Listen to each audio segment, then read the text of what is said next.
Baik Pak Denny, Assalamualaikum warahmatullahi wabarakatuh. Waalaikumsalam warahmatullahi wabarakatuh. Gimana kabarnya? Alhamdulillah baik, luar biasa. Oke, mohon maaf ya sebelumnya mengganggu waktu kesibukan Kang Dero nih ya, Siap, luar siap. biasa Siap. top ya pokoknya. Nah di sini Pak Dero sebagai atasan saya ya, Masya Allah. izin meminta waktunya, kesibukannya sedikit gitu ya, untuk justru di sini kami masih para calon guru penggerak, insya Allah banyak belajar nih dari Pak Denny sebagai ya senior dan mungkin guru kami begitu ya.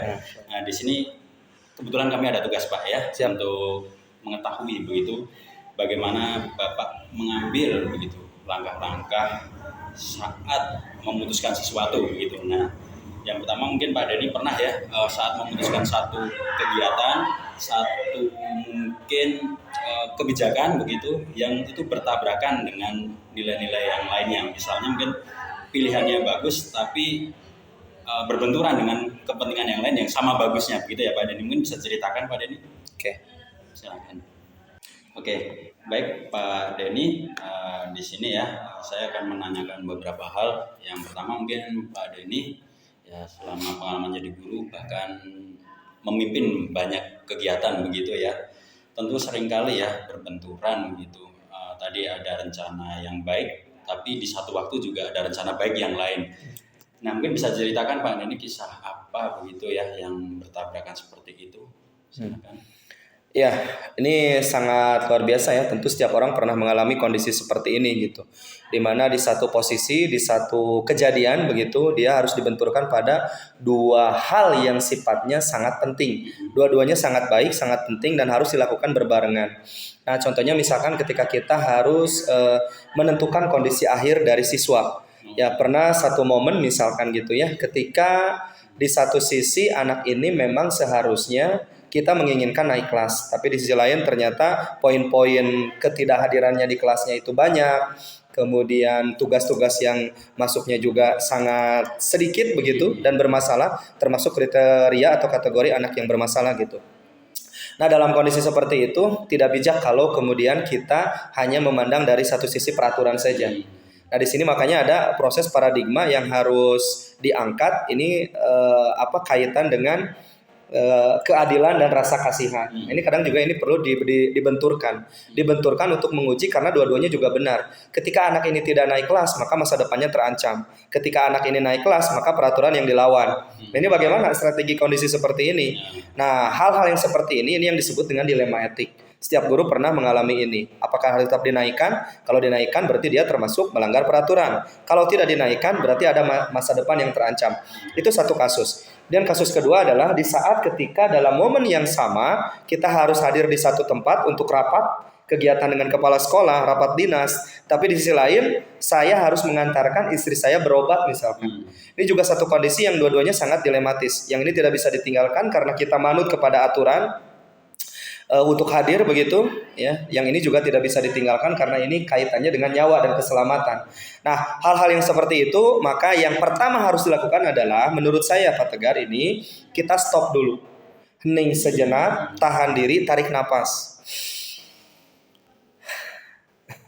Tarikan napas yang panjang itu akan menghasilkan oksigen yang luar biasa untuk kita bisa berpikir. Cerdas emosinya dulu, baru masuk ke cerdas hati. Nah, di sini pentingnya kecerdasan emosi untuk memilah dan memilih mana yang harus diprioritaskan. Pada akhirnya, duduk dengan tenang, diskusi dengan banyak orang, kumpulkan fakta-fakta yang relevan, mana yang harus didahulukan. Dari semua hasil diskusi dengan atasan, mungkin minta izin, gitu ya, atau diskusi dengan guru-guru, meminta supaya diberikan toleransi dalam hal pengumpulan tugas. Kalau itu sudah dilakukan, ditempuh perlahan, ya hal-hal seperti itu, maka hal yang selanjutnya adalah menurut saya ikuti hati nurani kita. Jadi yang rule terdalam pengambilan keputusan itu betul di dataran dunianya seperti ini. Berbicara kepada teman, meminta saran, meminta masukan. Mungkin juga literatur begitu ya di Instagram, di media sosial bertanya gitu kan dan sebagainya, membaca itu juga bagus. Tapi pada akhirnya menurut saya pengambilan keputusan itu adalah rule terdalamnya di hati nurani kita. Kalau hati nuraninya itu sudah bersih dan dia tidak akan mungkin bisa berbohong. Jadi nanti akan titiknya di situ, sinarnya akan ketemu. Dan yang paling dahsyat adalah ketika pengambilan keputusan itu di samping nurani yang terdalam juga melibatkan andil Tuhan di situ. Itu jreng banget tuh ya. Jadi konsepnya 9 langkah pengambilan keputusan, tanya pada hati nurani yang terdalam, progresif, minta keyakinan pada Tuhan Allah Subhanahu wa taala. Jreng, pasti itu keputusan yang. Nah, ini ada satu lagi nih, musyawarah itu penting.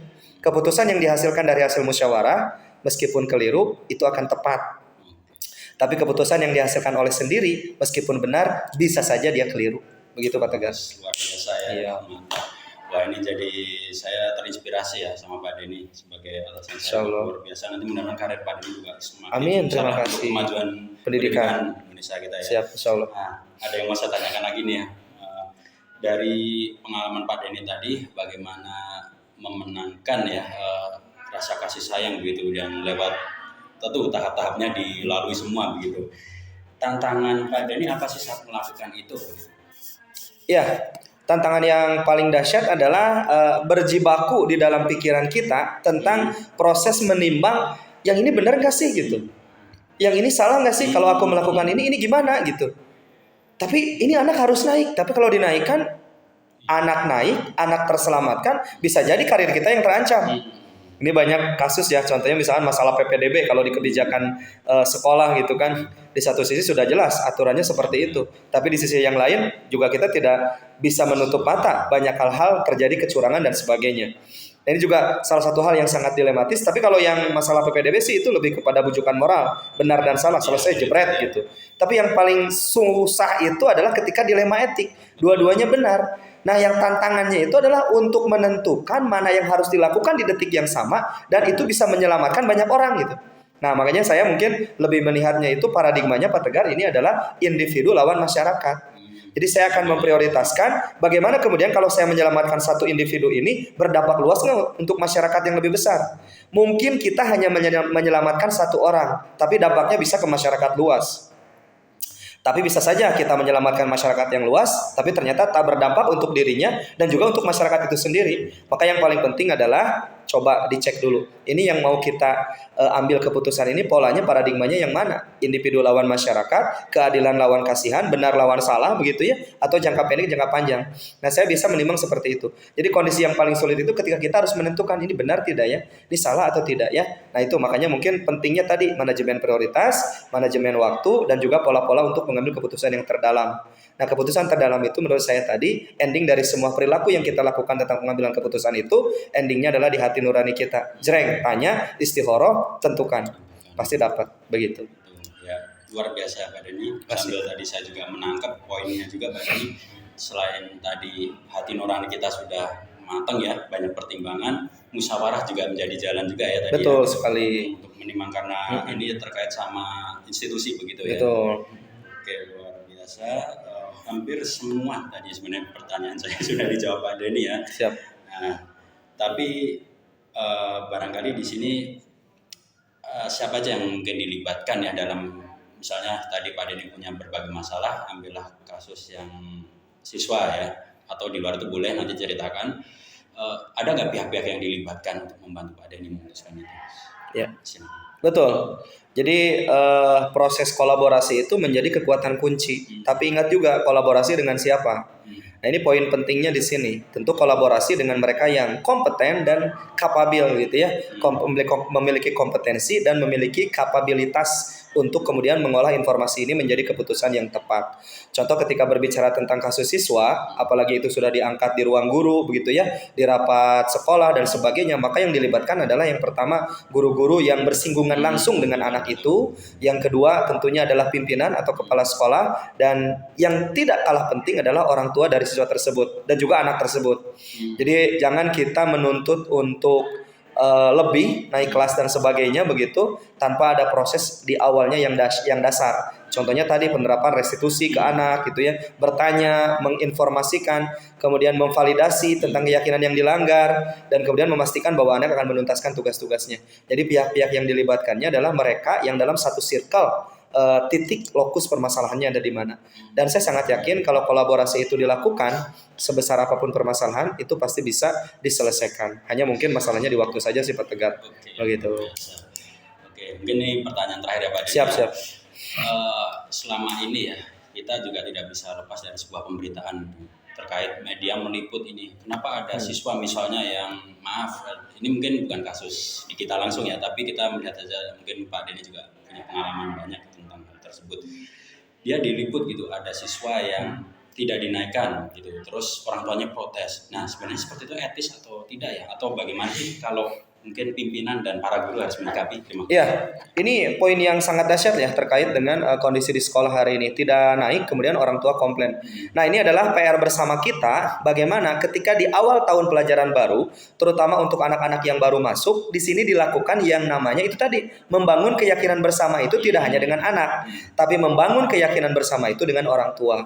Jadi hal-hal yang akan terjadi 2 tahun, 3 tahun ke depan itu akan selesai manakala di awal itu dibangun komitmen keyakinan bersama. Menyepakati aturan kenaikan kelas itu seperti apa. Menyepakati bagaimana teknis kontribusi orang tua untuk memajukan sekolah. Menyepakati bagaimana pola pergaulan anak di sekolah. Jadi hal-hal yang komplain-komplain itu tidak akan terjadi manakala kolaborasi dan keyakinan kelas bersama itu dilakukan di awal tahun pelajaran. Bangun komitmennya. Sampaikan ke orang tua, kan kita juga sudah sering melakukan itu. Nah, kalau itu sudah dilakukan, apalagi kalau sudah ada penandatanganan nota kesepahaman, bagaimana kemudian anak masuk ke lembaga ini, menyerahkan ke sekolah ini untuk dididik dengan segala pola dan kurikulum yang ada di sini, ya mereka harus menerima ketika sudah ada fakta integritas. Nah, yang terjadi di kemudian hari, tidak akan ada komplain lagi dari orang tua, karena asal satu, guru-guru, kepala sekolah, dan juga instansi sekolah ini harus mendidik dengan sesuai rule atau tata tertib peraturan yang ditentukan oleh Kemendikbud, kurikulumnya, tata tertibnya, kesiswaannya, pengembangan potensi bakatnya. Tapi saya yakin di setiap sekolah manapun potensinya sama, adalah untuk berpihak pada murid. Nah, kalau sudah berpihak pada murid, tiba-tiba kemudian di kemudian hari dinyatakan tidak naik kelas, pasti itu ada hal-hal yang kemudian tidak terpenuhi oleh anak yang bersangkutan. Nah, kalau itu sudah disampaikan di awal, tidak akan ada lagi tuh terjadi komplain-komplainan. Nah, makanya penting, asesmen formatif yang dilakukan guru-guru terhadap murid juga dilakukan oleh kepala sekolah dan pengawas terhadap orang tua. Jadi asesmen formatif itu bisa juga buat orang tua. Kenapa? Karena di sepanjang perjalanan 3 tahun ini akan banyak sekali, tanda kutip, masalah, tantangan, hambatan yang muncul. Makanya penting tuh ada komunikasi antara kepala sekolah dengan orang tua, pengawas dengan orang tua, pengawas dengan kepala sekolah. Ini yang mungkin hari ini hilang. Jadi ruh pendidikan itu Pak Tegar bukan hanya urusan guru dan murid, tapi ruh pendidikan itu urusan siapa? Murid, orang tua, guru, kepala sekolah, dan pengawas. Dan pendidikan tidak berhenti di kelas, tapi pendidikan itu holistik, kelas, rumah, masyarakat berputar seperti itu Pak Tegar. Begitu. Berarti tentu ya kita menghadapi wartawan itu sebenarnya tenang ya, dan sebenarnya juga tidak terlalu etis ya yang hal privat seperti itu dipublish ya, itu kan memang masalah internal yang bisa diselesaikan secara betul, internal, saya publik ya Pak. Betul, itu udahlah selesai ya di tingkat manajemen begitu ya, bisa diselesaikan dengan orang tua dengan